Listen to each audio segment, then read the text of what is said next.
सत्यनारायण की कथा की 10 बातें जानना जरूरी है। हर घर में सत्यनारायण की कथा का आयोजन होता है। आखिर यह सत्यनारायण की कथा क्या है और क्या है इसका रहस्य, आओ जानते हैं इस संबंध में 10 खास बातें। 1. भगवान विष्णु के सत्य स्वरूप की कथा ही सत्यनारायण व्रत कथा है। 2. सत्यनारायण व्रत कथा स्कंद पुराण के रेवाखंड से संकलित की गई है। 3. सत्यनारायण व्रत कथा के 2 भाग हैं, व्रत पूजा तथा कथा का श्रवण या पाठ। 4. इस कथा के 2 प्रमुख विषय हैं, संकल्प को भूलना और प्रसाद का अपमान करना। 5. ये कथा अक्सर पूर्णिमा के दिन, बृहस्पतिवार या किसी पर्व विशेष के दिन परिवार में आयोजित की जाती है। 6. सत्य को नारायण के रूप में पूजना और नारायण को ही सत्य मानना, यही सत्यनारायण है। सत्य में ही सारा जगत समाया हुआ है, बाकी सब माया है। 7. सत्यनारायण कथा के अलग अलग अध्यायों में छोटी कहानियों के माध्यम से बताया गया है कि सत्य का पालन न करने पर किस प्रकार की समस्या आती है और किस प्रकार प्रभु नाराज होकर दंड देते हैं या प्रसन्न होकर पुरस्कार देते हैं। यह इस कथा का केंद्र बिंदु है। 8. सत्यनारायण भगवान की पूजा में खासकर केले के पत्ते, नारियल, पंचफल, पंचामृत, पंचगव्य, सुपारी, पान, तिल, मूली, रोली, कुमकुम, तुलसी की आवश्यकता होती। इन्हें प्रसाद के रूप में फल, मिष्ठान और पंजरी अर्पित की जाती है। 9. विधिवत रूप से व्रत रखने और कथा सुनने से व्यक्ति के जीवन के सभी तरह के संकट दूर हो जाते हैं। 10. इस कथा का तिरस्कार करने या मजाक उड़ाने से व्यक्ति के जीवन में संकटों की शुरुआत हो जाती है। मूल पाठ में पाठांतर से लगभग 170 श्लोक संस्कृत भाषा में उपलब्ध है, जो 5 अध्यायों में बंटे हुए हैं। कथा के अनुसार नैमिषारण्य तीर्थ में 88,000 ऋषि सूत जी महाराज से प्रश्न करते हैं कि कलयुग में जिन लोगों को मंत्र, पूजा पाठ, कर्म इत्यादि का ज्ञान नहीं होगा, वे कौन सा व्रत या पूजन करेंगे जिनसे उनके सभी कष्ट दूर हो। तब सूत जी नारद जी के व्याख्यान से इस कथा का वर्णन करते हैं। वे सत्यनारायण व्रत कथा, पूजा और कथा श्रवण का महत्व बताते हैं। इसके बाद सूत जी बताते हैं कि वर्णों के अनुसार किस किस ने इस व्रत को किया और उन्हें किन फलों की प्राप्ति हुई। अलग अलग अध्यायों में व्रत रखने वाले व्यक्ति के जीवन से जुड़ी कथा सुनाते हैं। इन कथाओं में 2 तरह के व्रती को बताया गया है, पहला जो निष्ठावान है और दूसरे जो स्वार्थी। उनके साथ क्या हुआ, इसका सुनना वर्णन शतानंद ब्राह्मण, लकड़हारा, उल्खामुख नाम के राजा, साधु नामक वैश्य और उसकी पुत्री कलावती, गौ चराने वाले गो, तुंगध्वज राजा आदि के द्वारा सत्यनारायण का व्रत करना, फल मिलना और व्रत का विरोध या तिरस्कार करने पर दुख और दरिद्रता भोगना इस सत्यनारायण की कथा में वर्णन की गई है। कई लोग कहते हैं कि यह मूल कथा से भिन्न है। इस कथा में बहुत सी बातें काल और व्यवस्थानुसार बदलती गई। इसके बाद नारद जी ने भगवान श्रीहरि विष्णु से व्रत विधि बताने का अनुरोध किया। तब भगवान श्रीहरि विष्णु जी बोले, सत्यनारायण व्रत करने के लिए व्यक्ति को दिन भर उपवास रखना चाहिए। श्री सत्यनारायण व्रत पूजनकर्ता को स्नान करके कोरे अथवा धुले हुए शुद्ध वस्त्र पहने, माथे पर तिलक लगाएं और शुभ मुहूर्त में पूजन शुरू करें। इस हेतु शुभ आसन पर पूर्व या उत्तर दिशा की ओर मुंह करके सत्यनारायण भगवान का पूजन करें। इसके सत्यनारायण व्रत कथा का वाचन अथवा श्रवण करें। संध्या काल में किसी प्रकांड पंडित को बुलाकर सत्यनारायण की कथा श्रवण करवाना चाहिए। भगवान को भोग में चरणामृत, पान, तिल, मूली, रोली, कुमकुम, फल, फूल, पंचगव्य, सुपारी, दूर्वा आदि अर्पित करें। इससे सत्यनारायण देव प्रसन्न होते हैं। सत्यनारायण व्रत पूर्णिमा के दिन करने का विशेष महत्व है, क्योंकि पूर्णिमा सत्यनारायण का प्रिय दिन है। इस दिन चंद्रमा पूर्ण कलाओं के साथ उदित होता है और पूर्ण चंद्र को अर्घ्य देने से व्यक्ति के जीवन में पूर्णता आती है। पूर्णिमा के चंद्रमा को जल से अर्घ्य देना चाहिए। घर का वातावरण शुद्ध करके चौकी पर कलश रखकर भगवान श्री विष्णु की मूर्ति या सत्यनारायण की फोटो रखकर पूजन करें। परिवारजनों को एकत्रित करके भजन, कीर्तन, नृत्य, गान आदि करें। सबके साथ प्रसाद ग्रहण करें, तदुपरांत चंद्रमा को अर्घ्य दें। यही सत्यनारायण भगवान की कृपा पाने का मृत्यु लोक में सरल उपाय है। मंत्र ओम श्री सत्यनारायणाय नमः का 108 बार जाप करें। क्या है भगवान सत्यनारायण की कथा? पौराणिक ग्रंथों के अनुसार एक समय की बात है कि नैमिषारण्य तीर्थ पर शनकादिक 88,000 ऋषियों ने पुराणवेता महर्षि श्री सूत जी से पूछा कि हे महर्षि, इस कलयुग में बिना वेद बिना विद्या के प्राणियों का उद्धार कैसे होगा? क्या इसका कोई सरल उपाय है जिससे उन्हें मनोवांछित फल की प्राप्ति हो? महर्षि सूत ने कहा कि हे ऋषियों, ऐसा ही प्रश्न एक बार नारद जी ने भगवान विष्णु से किया था। तब स्वयं श्री हरि ने नारद जी को जो विधि बताई थी उसी को दोहरा रहा हूँ। भगवान विष्णु ने नारद को बताया था कि इस संसार में लौकिक क्लेश मुक्ति, सांसारिक सुख समृद्धि एवं अंत में परमधाम में जाने के लिए एक ही मार्ग हो, वह है सत्यनारायण व्रत अर्थात सत्य का आचरण, सत्य के प्रति अपनी निष्ठा, सत्य के प्रति आग्रह। सत्य ईश्वर का ही रूप है, उसी का नाम है। सत्याचरण करना ही ईश्वर की आराधना करना है, उसकी पूजा करना है। इसके महत्व को स्पष्ट करते हुए उन्होंने एक कथा सुनाई कि एक शतानंद नाम के दीन ब्राह्मण थे। भिक्षा मांगकर अपना व परिवार का भरण पोषण करते थे, लेकिन सत्य के प्रति निष्ठावान थे, सदा सत्य का आचरण करते थे। उन्होंने सत्याचरण व्रत का पालन करते हुए भगवान सत्यनारायण की विधिवत पूजा अर्चना की, जिसके बाद उन्होंने इस लोक में सुख का भोग करते हुए अंतकाल सत्यपुर में प्रवेश किया। इसी प्रकार एक काष्ठ विक्रेता भील व राजा उल्कामुख भी निष्ठावान सत्यव्रती थे। उन्होंने भी सत्यनारायण की विधिपूर्वक पूजा करके दुखों से मुक्ति पाई।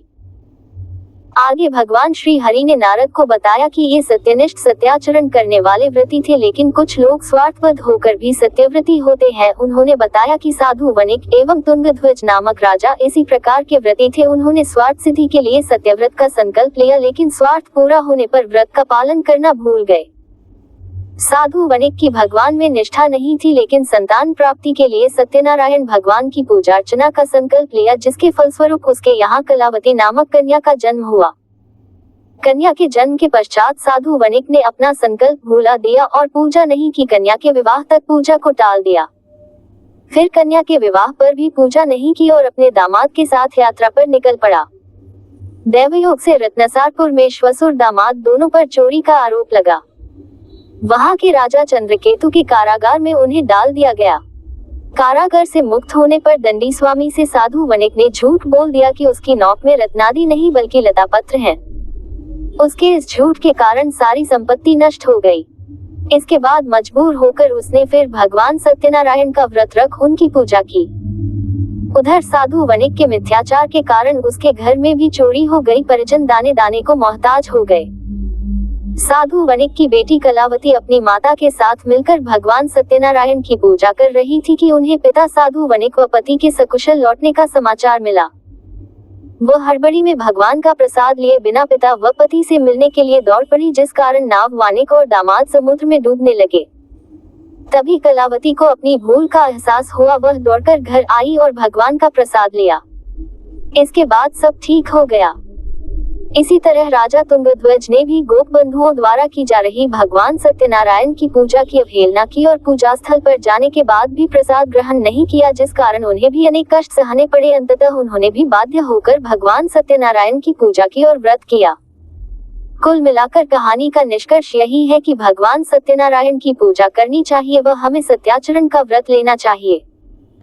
यदि हम भगवान सत्यनारायण की पूजा नहीं करते तो उसकी अवहेलना कभी नहीं करनी चाहिए और दूसरों द्वारा की जा रही पूजा का कभी मजाक नहीं उड़ाना चाहिए और आदर पूर्वक प्रसाद ग्रहण करना चाहिए। सत्यनारायण व्रत में भी वही खाद्य पदार्थ खाए जाते हैं जो सामान्य तौर पर अन्य व्रतों में खाए जाते हैं। सामान्यतः सत्यनारायण व्रत में कथा सुनने के पश्चात पूजन की समाप्ति पर प्रसाद ग्रहण करने के बाद पूर्ण भोजन किया जाता है। कथा सुनने तक ही व्रत रहने का विधान बताया गया है, किंतु कुछ लोग पूरे दिन का व्रत भी रखते हैं। वे प्रसाद रूप में पंचामृत का सेवन करते हैं और बाद में भी फलाहारी भोजन ही ग्रहण करते हैं। व्रत में खाए जाने वाले खाद्य पदार्थों में से क्या खाएं क्या न खाएं, यह व्रत रखने वाले की श्रद्धा पर निर्भर करता है। धर्म ग्रंथों में व्रत के दिनों में जिन खाद्य पदार्थों के सेवन का विवरण मिलता है वे इस प्रकार हैं। फल जैसे सेब, अनार, अंगूर, कीवी, पपीता, नाशपाती, केला, आम, स्ट्रॉबेरी, अमरूद आदि या अन्य मौसमी फल। सात्विक सब्जियां जैसे आलू, टमाटर, लौकी, अरबी, शकरकंद, कचालू, सूरन, नींबू, कद्दू, ककड़ी, खीरा, गाजर, हरी धनिया इत्यादि। मसाले जीरा, काली मिर्च, लौंग, हरी इलायची, दालचीनी, अजवाइन, सेंधा नमक आदि। डेयरी उत्पाद दूध, दही, पनीर, देसी घी, खोया आदि। ड्राई फ्रूट्स पिस्ता, बादाम, अखरोट, मखाना, नारियल, काजू, खजूर, मूंगफली आदि। अन्य साबूदाना, सिंघाड़े का आटा, कुट्टू का आटा, सामे चावल, राजगिर, रामदाना आदि। व्रत में खाए जाने वाले खाद्य पदार्थों की प्रकृति उष्ण नहीं होती, वरन ये मन मस्तिष्क को शीतलता प्रदान करने वाले होते हैं। इनके सेवन से मन शांत और प्रफुल्लित बना रहता है। वास्तव में सत्य ही नारायण है। सत्य को साक्षात भगवान मानकर सत्यव्रत को जीवन में उतारना ही सत्यनारायण की कथा का मूल उद्देश्य है। सत्यनारायण की कथा के माध्यम से मनुष्य सत्यव्रत ग्रहण करके वास्तविक सुख समृद्धि का अधिकारी बन सकता है। इस कथा से एक संदेश स्पष्ट रूप से उभरता है कि यदि मनुष्य अपने जीवन में सत्य निष्ठा का व्रत अपना ले तो उसे इहलोक और परलोक दोनों में सच्चे सुख की प्राप्ति होती है। इसके विपरीत यदि मनुष्य सत्य निष्ठा के व्रत का त्याग कर दे तो उसे अपने जीवन में और मृत्यु के उपरांत भी अनेक कष्टों को भोगना पड़ता है। अपने जीवन में सत्यव्रत को अपनाने वाला मनुष्य परमात्मा की कृपा से धन धान्य से परिपूर्ण हो जाता है। ये कथा घर में अन्न, धन, लक्ष्मी का आशीष लाती है। एक मालवी लोकगीत है, आज महारा घर सत्यनारायण आया वे तो अन्न, धन, लक्ष्मी लाया। इस कथा से वंशजों को सुख, समृद्धि, संतान, यश, कीर्ति, वैभव, पराक्रम, संपत्ति, ऐश्वर्य, सौभाग्य और शुभता का वरदान मिलता है। ये कथा घर में कराने से पूर्वजों को भी शांति और मुक्ति मिलती है। वे प्रसन्न होकर आशीष देते हैं। प्रसाद बनाने की विधि। श्री सत्यनारायण व्रत कथा प्रसाद की सामग्री। 1. आटा, रवा, सूजी। 2. शुद्ध देसी घी। 3. शक्कर। 4. Dry fruits. 5. तुलसी के पत्ते। प्रसाद बनाने की विधि। सबसे पहले एक कढ़ाई को गैस पर रखकर थोड़ा सा गर्म करें।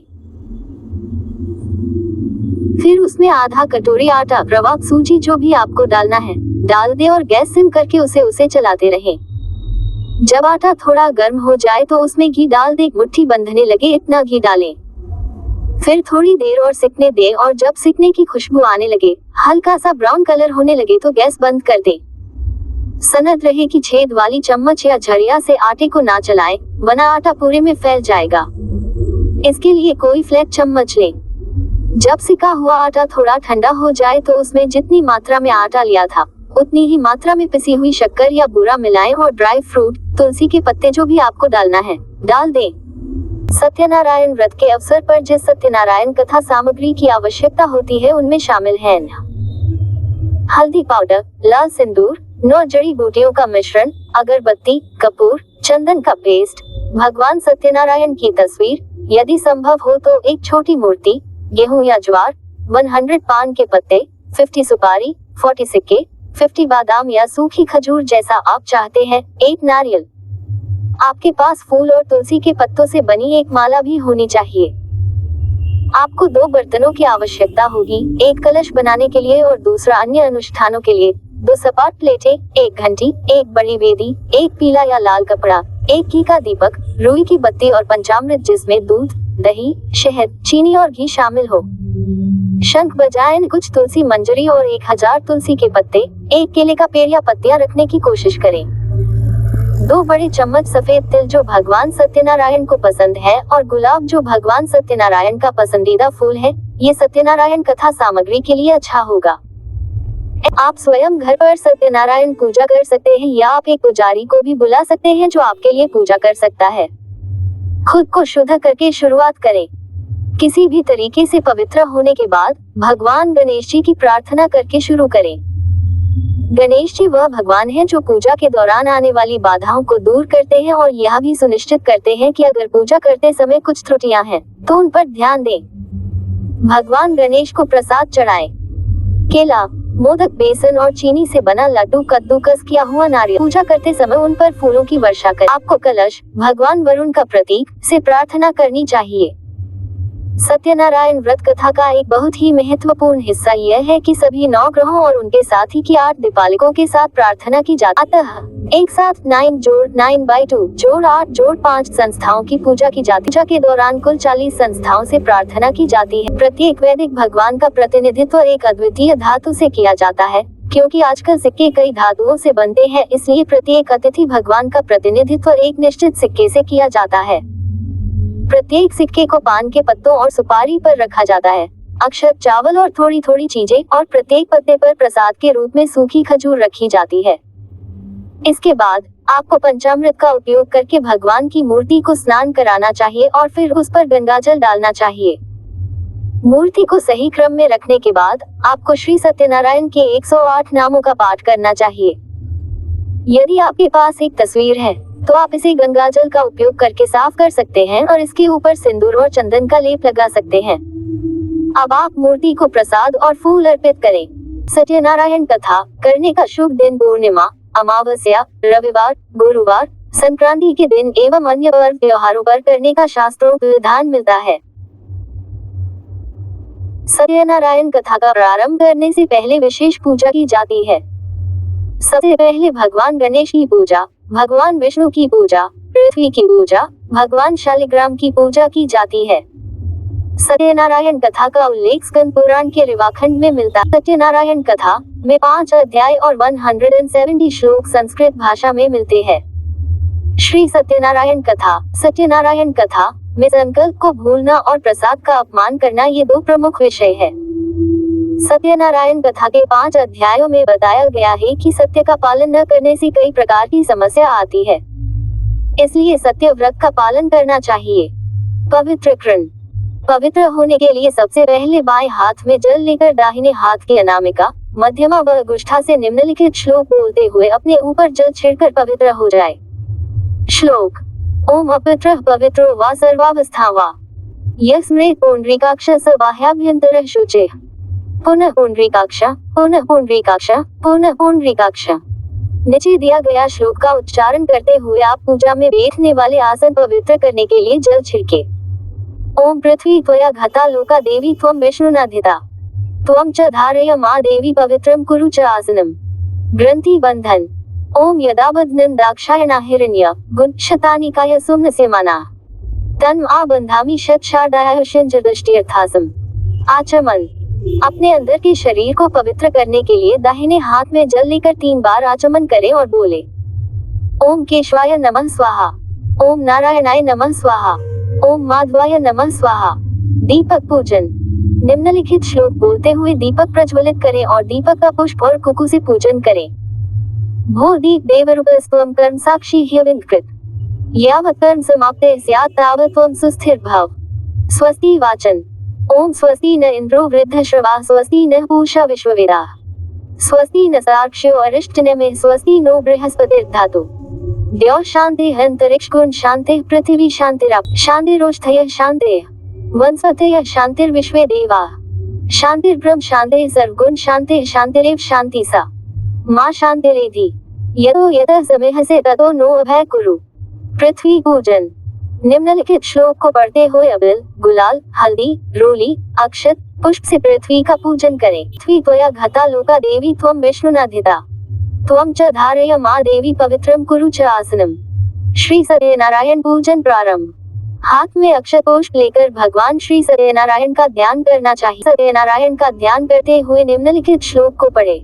ध्यान मंत्र: ओम सत्यव्रतम सत्यपरत्रसित्यम सत्यस्य योनिं निहितं सत्ये सत्यस्य सत्यामृत सत्यनेत्रं सत्यात्मकं त्वां शरणं प्रपन्नाः। ध्यायेत् सत्यं गुणातीतं गुणत्रय समन्वितं लोकनाथ त्रिलोकेशम कौस्तुभरण हरिम। आह्वान। अब निम्नलिखित श्लोक का उच्चारण करते हुए भगवान श्री सत्यनारायण का आवाहन करें और भगवान को आमंत्रित करें। श्लोक: आगच्छ भगवन् देव स्थाने चात्र स्थिरो भव यावत् पूजा तावत् त्वं सन्निधो भव। ओम श्री सत्यनारायणाय नमः। श्री सत्यनारायणाय आवाहयामि, आवाहनार्थे पुष्पाणि समर्पयामि। श्री सत्यनारायण भगवान को बैठने के लिए पीले चावल का आसन करें और नीचे दिया गया श्लोक बोले। आसन मंत्र: अनेक रत्न से युक्तम नाना मणिगणान्वितं भव्य हिममयं दिव्यम आसः प्रतिगृह्यताम्। ओम श्री सत्यनारायणाय नमः। आसः समर्पयामि। निम्नलिखित श्लोक बोलते हुए भगवान के पैर धुलाएं। पाद्यम मंत्र: नारायण पाद्यम गृहाण देवेश मम सौख्यम विवर्धय। ओम श्री सत्यनारायणाय नमः। पादयोः पाद्यम समर्पयामि। अर्घ्य: भगवान को अर्घ्य दे। अर्घ्य मंत्र: गंधपुष्पाक्षतरयुक्तमर्घ्यं संपादित मया गृहान् भगवन् नारायण प्रसन्नो वरदो भव। ओम श्री सत्यनारायणाय नमः। हस्योरर्घ्यं समर्पयामि। आचमन भगवान को आचमन कराएं। आचमन मंत्र। कर्पूरेण सुगंधेन वासित स्वादु शीतलम तोयमाचमनीयार्थ गृहान् परमेश्वर। ओम श्री सत्यनारायणाय नमः। आचमनीयम जल समर्पयामि। निम्नलिखित श्लोक बोलते हुए भगवान श्री सत्यनारायणाय का शुद्ध जल से स्नान करें। स्नान मंत्र। मंदाकिन्या समानितः कर्पूर गुरु वासं कुर्वन्तु देवेशा सलिलशित सुगंधिभिः। ओम श्री सत्यनारायणाय नमः। स्नानीयम जल समर्पयामि।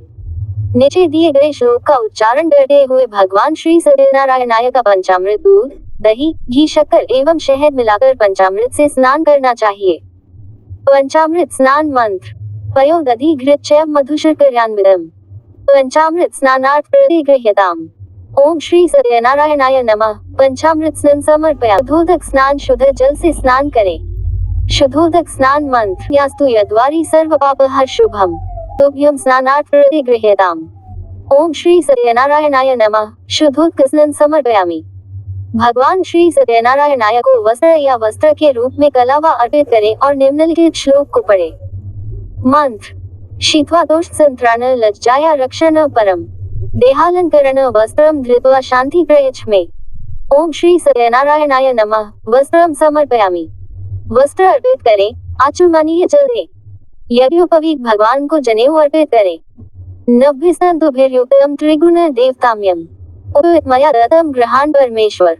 ओम श्री सत्यनारायणाय नमः। यज्ञोपवीत समर्पयामि। चंदन भगवान को चंदन अर्पित करें।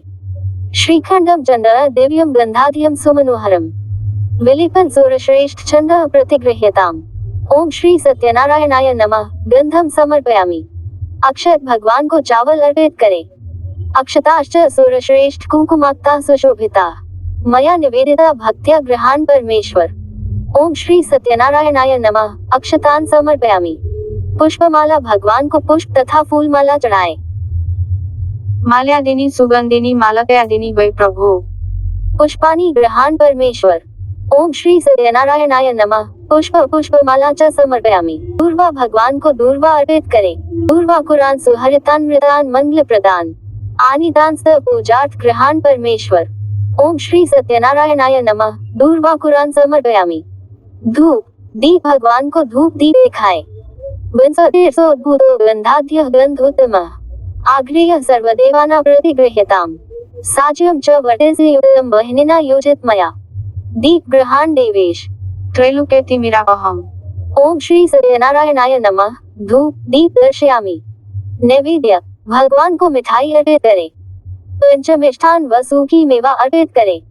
शर्कराकांड खाद्यानि दधिक्षीर घृतानि च आहार भक्ष्य भोज्यं च नैवेद्यं प्रतिगृह्यताम्। नारायणाय नमः। नैवेद्यं निवेदयामि। ऋतुफल भगवान को केले, आम, सेब फल आदि चढ़ाएं। फलेन फलित सर्वं त्रैलोक्यं सचराचरम् तस्मात् फल प्रदादेन पूर्णा सिद्धु मनोरथाः। ओम श्री सत्यनारायणाय नमः। ऋतुफलम निवेदयामि। मध्ये आचमनीयम जल च समर्पयामि। तांबूल भगवान को पान सुपारी अर्पित करें।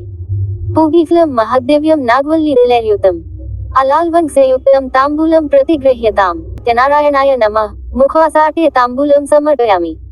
भगवान सत्यनारायणाय को अपना कमाई का एक अंश के रूप में कुछ द्रव्य अर्पित करे चाहिए। दक्षिणा श्लोक। हिरण्यगर्भ गर्भस्था हिमबीजम विभावसो पुण्यफलम तः शांतिं प्रयच्छ मे। ओम श्री सत्यनारायणाय नमः। दक्षिणा समर्पयामि। पहला अध्याय। एक समय नैमिषारण्य तीर्थ में शनकादि 88,000 ऋषियों ने श्री सूत जी से कहा, हे प्रभु, इस कलयुग में वेद विद्या रहित मनुष्यों को प्रभु भक्ति किस प्रकार मिलेगी तथा उनका उद्धार कैसे होगा। हे मुनि श्रेष्ठ, कोई ऐसा तप कहिए जिससे थोड़े समय में पुण्य प्राप्त होवे तथा मनवांछित फल मिले। ऐसी कथा सुनने की हमारी इच्छा है। सर्वशास्त्र ज्ञाता श्री सूत जी बोले, हे वैष्णवों में पूज्य, आप सबने प्राणियों के हित की बात पूछी है। अब मैं उस श्रेष्ठ व्रत को आप लोगों से कहूंगा जिस व्रत को नारद जी ने लक्ष्मी नारायण भगवान से पूछा था और लक्ष्मीपति ने मुनिश्रेष्ठ नारद जी से कहा था, सो ध्यान से सुनो। एक समय योगीराज नारद जी दूसरों के हित की इच्छा से अनेक लोकों में घूमते हुए मृत्युलोक में आ पहुंचे। यहाँ अनेक योनियों में जन्मे हुए प्रायः सभी मनुष्यों को अपने कर्मों के अनुसार अनेकों दुखों से पीड़ित देखकर सोचा कि इस यत्न के करने से निश्चय ही प्राणियों के दुखों का नाश हो सकेगा। ऐसा मन में सोचकर विष्णुलोक को गए।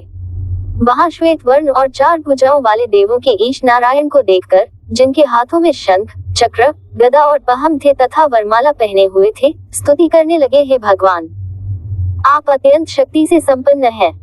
मन तथा वाणी भी आपको नहीं पा सकती, आपका आदि मध्य अंत भी नहीं है। आप निर्गुण स्वरूप, सृष्टि के आदि भूत व भक्तों के दुखों को नष्ट करने वाले हो। आपको मेरा नमस्कार है। नारद जी से इस प्रकार की स्तुति सुनकर विष्णु भगवान बोले, हे मुनिश्रेष्ठ, आपके मन में क्या है? आपका किस काम के लिए आगमन हुआ है? निसंकोच कहें। तब नारद मुनि बोले, मृत्युलोक में सब मनुष्य जो अनेक योनियों में पैदा हुए हैं, अपने अपने कर्मों के द्वारा अनेक प्रकार के दुखों से दुखी हो रहे हैं। यदि आप मुझ पर दया रखते हो तो बतलाइए कि उन मनुष्यों के सब दुख थोड़े से ही प्रयत्न से कैसे दूर हो सकते हैं। श्री विष्णु भगवान जी बोले, हे नारद, मनुष्यों की भलाई के लिए तुमने बहुत अच्छी बात पूछी है। जिस काम के करने से मनुष्य मोह से छूट जाता है वह मैं कहता हूँ, सुनो। बहुत पुण्य देने वाला, सर्वक तथा मृत्युलोक दोनों में दुर्लभ एक उत्तम व्रत है। आज मैं प्रेमवश होकर तुमसे कहता हूँ। श्री सत्यनारायण भगवान का ये व्रत अच्छी तरह विधि पूर्वक करके मनुष्य धरती पर आयु पर्यंत सुख भोग कर मरने पर मोक्ष को प्राप्त होता है। श्री भगवान के वचन सुनकर नारद मुनि बोले, हे भगवान, उस व्रत का फल क्या है, क्या विधान है और किसने यह व्रत किया है और किस दिन यह व्रत करना चाहिए, विस्तार से कहिए। विष्णु भगवान बोले, हे नारद, दुख, शोक आदि को दूर करने वाला, धन धान्य को बढ़ाने वाला, सौभाग्य तथा संतान को देने वाला यह व्रत सब स्थानों पर विजयी करने वाला है। भक्ति और श्रद्धा के साथ किसी भी दिन मनुष्य श्री सत्यनारायण की प्रातः काल के समय ब्राह्मणों और बंधुओं के साथ धर्मपरायण होकर पूजा करे। भक्ति भाव से नैवेद्य, केले का फल, शहद, घी, दूध और गेहूं का आटा सवाया ले। गेहूं के अभाव में साठी का चूर्ण भी ले सकते हैं और सब पदार्थों को भगवान के अर्पण कर देवे तथा बंधुओं सहित ब्राह्मणों को भोजन करावे, पश्चात स्वयं भोजन करे। रात्रि में नृत्य, गीत आदि का आयोजन कर सत्यनारायण भगवान का स्मरण करते हुए समय व्यतीत करे। इस तरह व्रत करने पर मनुष्यों की इच्छा निश्चय पूरी होती है। विशेष रूप से कलिकाल में भूमि पर यही मोक्ष का सरल उपाय है। श्री सत्यनारायण भगवान की जय। दूसरा अध्याय। सूत जी बोले, हे ऋषियों, जिसने पहले समय में इस व्रत को किया है उसका इतिहास कहता हूँ, ध्यान से सुनो। सुंदर काशीपुरी नगरी में एक अत्यंत निर्धन ब्राह्मण रहता था। वह भूख और प्यास से बेचैन हुआ नित्य पृथ्वी पर घूमता था। ब्राह्मणों से प्रेम करने वाले भगवान ने ब्राह्मण को दुखी देखकर बूढ़े ब्राह्मण का रूप धर उसके पास जा आदर के साथ पूछा, हे विप्र, तुम नित्य दुखी हुए पृथ्वी पर क्यों घूमते हो? हे ब्राह्मण, ये सब मुझसे कहो, मैं सुनना चाहता हूँ। ब्राह्मण बोला, मैं निर्धन ब्राह्मण हूँ, भिक्षा के लिए पृथ्वी पर फिरता हूँ। हे भगवान, यदि आप इससे छुटकारा पाने का कोई उपाय जानते हो तो कृपा कर मुझे बताएं। वृद्ध ब्राह्मण बोला, हे विप्र, सत्यनारायण भगवान मनवांछित फल देने वाले हैं, इसलिए तुम उनका पूजन करो, जिसके करने से मनुष्य सब दुखों से मुक्त हो जाता है। ब्राह्मण को व्रत का सारा विधान बतलाकर बूढ़े ब्राह्मण का रूप धारण करने वाले सत्यनारायण भगवान अंतर्ध्यान हो गए। जिस व्रत को वृद्ध ब्राह्मण ने बतलाया है मैं उसको करूंगा, ये निश्चय करने पर उसे रात में नींद भी नहीं आई। सवेरे उठ सत्यनारायण के व्रत का निश्चय कर भिक्षा के लिए चला। उस दिन उसको भिक्षा में बहुत धन मिला, जिससे बंधु बांधवों के साथ उसने सत्यनारायण भगवान का व्रत किया। इसके करने से वह ब्राह्मण सब दुखों से छुटकर अनेक प्रकार की संपत्तियों से युक्त हुआ। उस समय से वह ब्राह्मण हर मास व्रत करने लगा। इस तरह सत्यनारायण भगवान के व्रत को जो करेगा वह मनुष्य सब दुखों से छूट जाएगा। नारद जी से सत्यनारायण भगवान का कहा हुआ यह व्रत मैंने तुमसे कहा। हे विप्रो, मैं अब क्या कहूँ? ऋषि बोले, हे मुनीश्वर, संसार में इस ब्राह्मण से सुनकर किस किसने इस व्रत को किया, हम वह सब सुनना चाहते हैं। इसके लिए हमारे मन में जिज्ञासा है। सूत जी बोले, हे मुनियों, जिसने इस व्रत को किया है वह सब सुनो।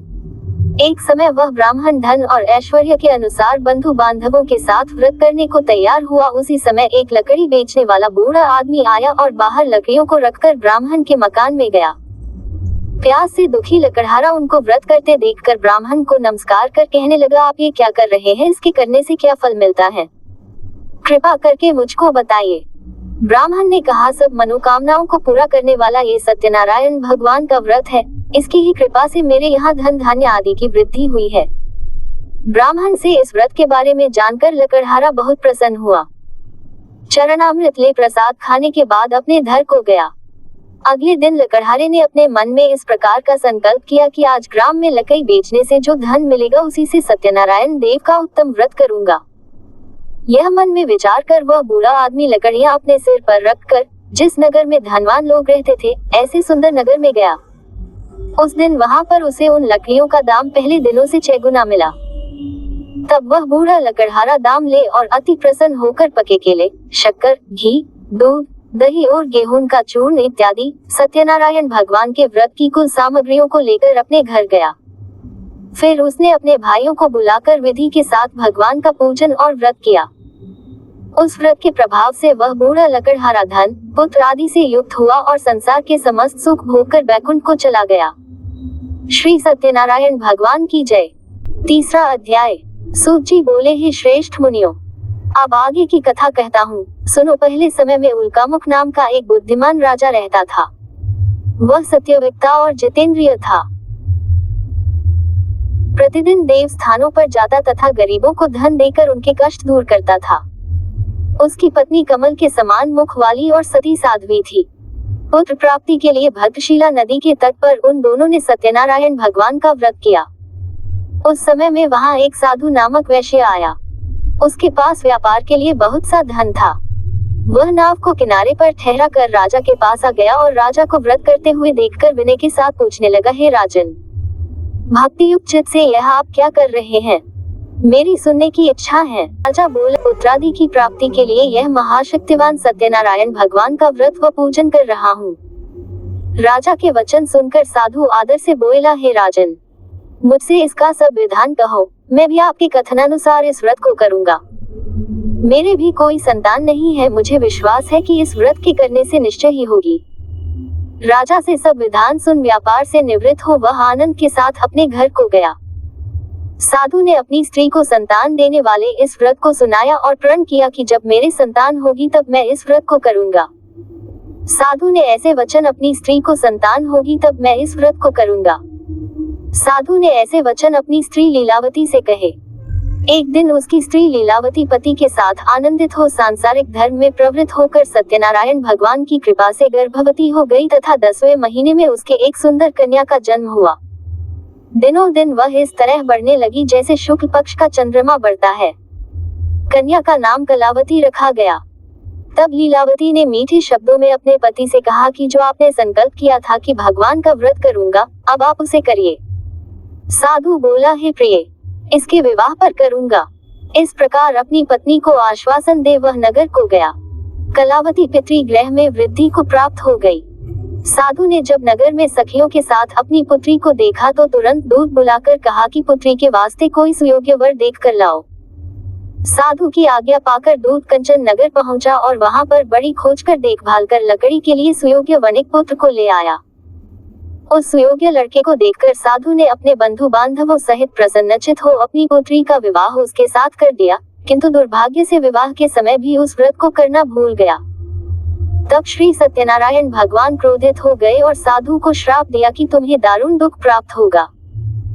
अपने कार्य में कुशल साधु वैश्य अपने जमाता सहित समुद्र के समीप स्थित रत्नपुर नगर में गया और वहां दोनों ससुर जमाई चंद्रकेतु राजा के उस नगर में व्यापार करने लगे।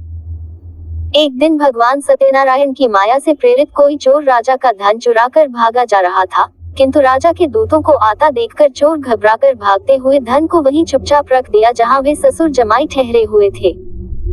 जब दूतों ने उस साधु वैश्य के पास राजा के धन को रखा देखा तो वे दोनों को बांधकर ले गए और राजा के समीप जाकर बोले, हे राजन, ये 2 चोर हम पकड़ लाए हैं, देखकर आज्ञा दीजिए।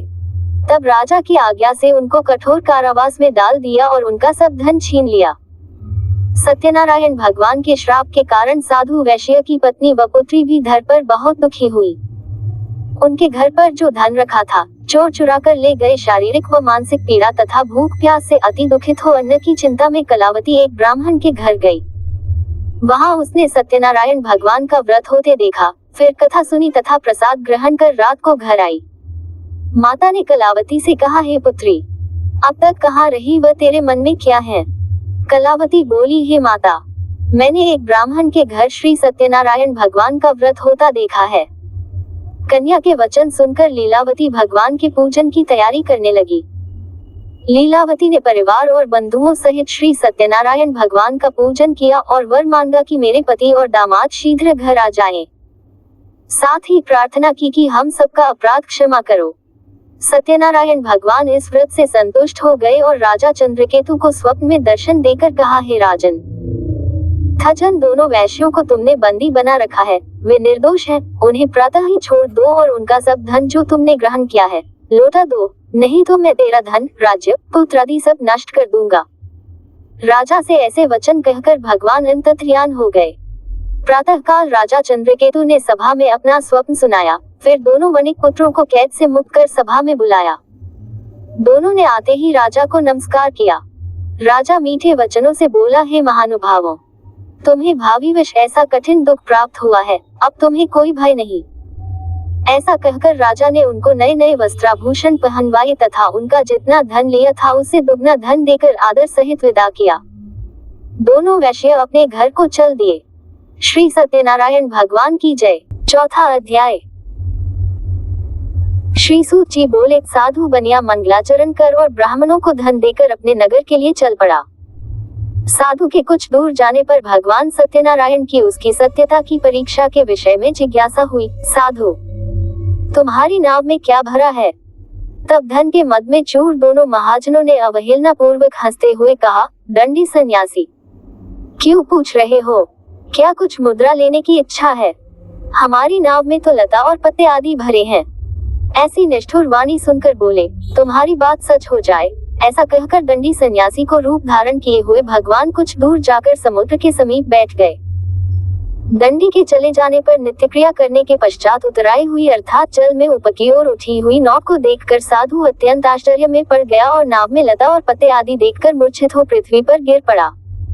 सचेत होने पर वणिक पुत्र चिंतित हो गया। तब उसके दामाद ने इस प्रकार कहा, आप शोक क्यों करते हैं? दंडी ने श्राप दे दिया है। इस स्थिति में वे ही चाहे तो सब कुछ कर सकते हैं, इसमें संशय नहीं। अतः उन्हीं की शरण में हम चले, वही मन की इच्छा पूर्ण होगी। दामाद की बात सुनकर वह साधु बनिया उनके पास गया और वहां दंडी को देखकर उसने भक्ति पूर्वक उन्हें प्रणाम किया तथा आदर पूर्वक कहने लगा, आपके सम्मुख मैंने जो कुछ कहा है, असत्य भाषण रूप अपराध किया है, आप मेरे उस अपराध को क्षमा करें। ऐसा कहकर बारंबार प्रणाम करके वह महान शोक से व्याकुल हो गया। दंडी ने उसे रोता हुआ देखकर कहा, हे मूर्ख, रो मत, मेरी बात सुनो। मेरी पूजा से उदासीन होने के कारण तथा मेरी आज्ञा से ही तुमने बारंबार दुख प्राप्त किया है। भगवान की ऐसी वाणी सुनकर वह उनकी स्तुति करने लगा। साधु ने कहा, हे प्रभु, यह आश्चर्य की बात है कि आपकी माया से मोहित होने के कारण ब्रह्मा आदि देवता भी आपके गुणों और रूपों को यथावत रूप से नहीं जान पाते, फिर मैं मूर्ख आपकी माया से मोहित होने के कारण कैसे जान सकता हूँ? आप प्रसन्न हो, मैं अपनी धन संपत्ति के अनुसार आपकी पूजा करूंगा।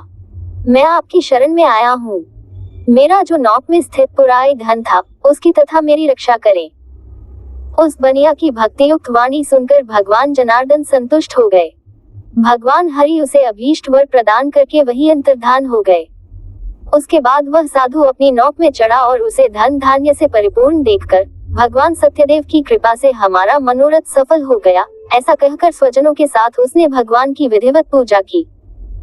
भगवान श्री सत्यनारायण की कृपा से वह आनंद से परिपूर्ण हो गया और नाव को प्रयत्न पूर्वक संभालकर उसने अपने देश के लिए प्रस्थान किया। साधु बनिया ने अपने दामाद से कहा, वह देखो मेरी रत्नपुरी नगरी दिखाई दे रही है। इसके बाद उसने अपने धन के रक्षक दूत को अपने आगमन का समाचार देने के लिए अपनी नगरी में भेजा। उसके बाद उस दूत ने नगर में जाकर साधु की भार्या को देख हाथ जोड़कर प्रणाम किया तथा उसके लिए अभीष्ट बात कही। सेठ जी अपने दामाद तथा बंधुवर्गों के साथ बहुत सारे धन धान्य से संपन्न होकर नगर के निकट पधार गए हैं। दूत के मुख से यह बात सुनकर वह अति आनंदित हुई और उस साध्वी ने श्री सत्यनारायण की पूजा करके अपनी पुत्री से कहा, मैं साधु के दर्शन के लिए जा रही हूँ, तुम शीघ्र आओ। माता का ऐसा वचन सुनकर व्रत को समाप्त करके प्रसाद का परित्याग कर वह कलावती भी अपने पति का दर्शन करने के लिए चल पड़ी। इससे भगवान सत्यनारायण रुष्ट हो गए और उन्होंने उसके पति को तथा नौक को धन के साथ हरण करके जल में डुबो दिया। इसके बाद कलावती कन्या अपने पति को न देख महान शोक से रुदन करती हुई पृथ्वी पर गिर पड़ी। नाव का दर्शन तथा कन्या को अत्यंत दुखी देख भयभीत मन से साधु बनिया ने सोचा, ये क्या आश्चर्य हो गया। नाव का संचालन करने वाले भी सभी चिंतित हो गए। वह लीलावती भी कन्या को देखकर विह्वल हो गई और अत्यंत दुख से विलाप करती हुई अपने पति से इस प्रकार बोली, अभी अभी नौक के साथ वह कैसे अलक्षित हो गया, न जाने किस देवता की उपेक्षा से वह नौक हरण कर ली गई अथवा श्री सत्यनारायण का महात्म्य कौन जान सकता है। ऐसा कहकर वह स्वजनों के साथ विलाप करने लगी और कलावती कन्या को गोद में लेकर रोने लगी। कलावती कन्या भी अपने पति के नष्ट हो जाने पर दुखी हो गई और पति की पादुका लेकर उनका अनुगमन करने के लिए उसने मन में निश्चय किया। कन्या के इस प्रकार के आचरण को देख भार्या सहित वह धर्मज्ञ साधु बनिया अत्यंत शोक संतप्त हो गया और सोचने लगा, या तो भगवान सत्यनारायण ने यह अपहरण किया है अथवा हम सभी भगवान सत्यदेव की माया से मोहित हो गए हैं। अपनी धन शक्ति के अनुसार मैं भगवान श्री सत्यनारायण की पूजा करूंगा। सभी को बुलाकर इस प्रकार कहकर उसने अपने मन की इच्छा प्रकट की और बारंबार भगवान सत्यदेव को दंडवत प्रणाम किया। इससे दीनों के परिपालक भगवान सत्यदेव प्रसन्न हो गए। भक्तवत्सल भगवान ने कृपा पूर्वक आकाशवाणी की, तुम्हारी कन्या प्रसाद छोड़कर अपने पति को देखने चली आई है, निश्चय ही इसी कारण उसका पति अदृश्य हो गया है। यदि घर जाकर प्रसाद ग्रहण करके वह पुनः आए तो हे साधु बनिया तुम्हारी पुत्री पति को प्राप्त करेगी, इसमें संशय नहीं। कन्या कलावती भी आकाशमंडल से ऐसी वाणी सुनकर शीघ्र ही घर गई और उसने प्रसाद ग्रहण किया। पुनः आकर स्वजनों तथा अपने पति को देखा। तब कलावती कन्या ने अपने पिता से कहा, अब तो घर चले, विलंब क्यों कर रहे हैं। कन्या की वह बात सुनकर वणिक पुत्र संतुष्ट हो गया और विधि विधान से भगवान सत्यनारायण का पूजन करके धन तथा बंधु बांधवों के साथ अपने घर, तदनंतर पूर्णिमा तथा संक्रांति पर्वों पर भगवान सत्यनारायण का पूजन करते हुए इस लोक में सुख भोगकर अंत में वह सत्यपुर वैकुंठ लोक में चला गया। श्री सत्यनारायण भगवान की जय। 5वां अध्याय। श्री सूत जी बोले, श्रेष्ठ मुनियों, अब इसके बाद मैं दूसरी कथा कहूँगा, आप लोग सुने। अपनी प्रजा का पालन करने में तत्पर तुंगध्वज नामक एक राजा था। उसने सत्यदेव के प्रसाद का परित्याग करके दुख प्राप्त किया। एक बार वह वन में बहुत से पशुओं को मारकर वटवृक्ष के नीचे आया। वहां उसने देखा कि गोपगण बंधु बांधवों के साथ संतुष्ट होकर भक्तिपूर्वक भगवान सत्यदेव की पूजा कर रहे हैं। राजा ये देखकर भी अहंकारवश न तो वहां गया और न उसे भगवान सत्यनारायण को प्रणाम ही किया। पूजन के बाद सभी गोपगण भगवान का प्रसाद राजा के समीप रखकर वहां से लौट आए और इच्छानुसार उन सभी ने भगवान का प्रसाद ग्रहण किया। इधर राजा को प्रसाद का परित्याग करने से बहुत दुख हुआ। उसका संपूर्ण धन धान्य एवं सभी सुपुत्र नष्ट हो गए। राजा ने मन में यह निश्चय किया कि अवश्य ही भगवान सत्यनारायण ने हमारा नाश कर दिया है, इसलिए मुझे वहां जाना चाहिए जहां श्री सत्यनारायण का पूजन हो रहा था। निश्चय करके वह राजा गोपगणों के समीप गया और उसने गोपगणों के साथ भक्ति श्रद्धा से युक्त होकर विधिपूर्वक भगवान सत्यदेव की पूजा की। भगवान सत्यदेव की कृपा से वो पुनः धन और पुत्रों से संपन्न हो गया तथा इस लोक में सभी सुखों का उपभोग कर अंत में सत्यपुर वैकुंठ लोक को प्राप्त हुआ। श्री सूत जी कहते हैं, जो व्यक्ति इस परम दुर्लभ श्री सत्यनारायण के व्रत को करता है और पुण्यमयी तथा फल प्रदायिनी भगवान की कथा को भक्ति युक्त होकर सुनता है, उसे भगवान सत्यनारायण की कृपा से धन धान्य आदि की प्राप्ति होती है। दरिद्र धनवान हो जाता है, बंधन में पड़ा हुआ बंधन से मुक्त हो जाता है, डरा हुआ व्यक्ति भय मुक्त हो जाता है। ये सत्य बात है, इसमें संशय नहीं। इस लोक में वह सभी ईप्सित फलों का भोग प्राप्त करके अंत में सत्यपुर वैकुंठ लोक को जाता है। हे ब्राह्मणों, इस प्रकार मैंने आप लोगों से भगवान सत्यनारायण के व्रत को कहा, जिसे करके मनुष्य सभी दुखों से मुक्त हो जाता है। कलियुग में तो भगवान सत्यदेव की पूजा विशेष फल प्रदान करने वाली है। भगवान विष्णु को ही कुछ लोग काल, कुछ लोग सत्य, कोई ईश्वर, कोई सत्यदेव तथा दूसरे लोग सत्यनारायण नाम से कहेंगे। अनेक रूप धारण करके भगवान सत्यनारायण सभी का मनोरथ सिद्ध करते हैं। कलयुग में सनातन भगवान विष्णु ही सत्यव्रत रूप धारण करके सभी का मनोरथ पूर्ण करने वाले होंगे।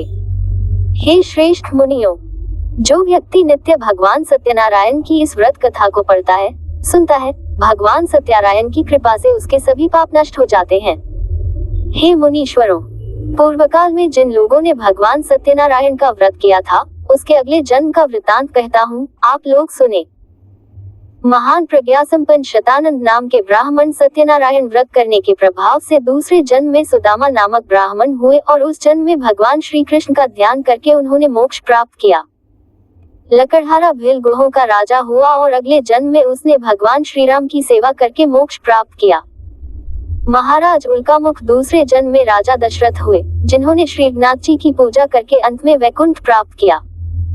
इसी प्रकार धार्मिक और सत्यव्रती साधु पिछले जन्म के सत्यव्रत के प्रभाव से दूसरे जन्म में मूर्ध्वज नामक राजा हुआ। उसने आरे से चीरकर अपने पुत्र की आधी देह भगवान विष्णु को अर्पित कर मोक्ष प्राप्त किया। महाराजा तुंगध्वज जन्मांतर में स्वयंभू मनु हुए और भगवत संबंधी संपूर्ण कार्यों का अनुष्ठान करके वैकुंठलोक को प्राप्त हुए।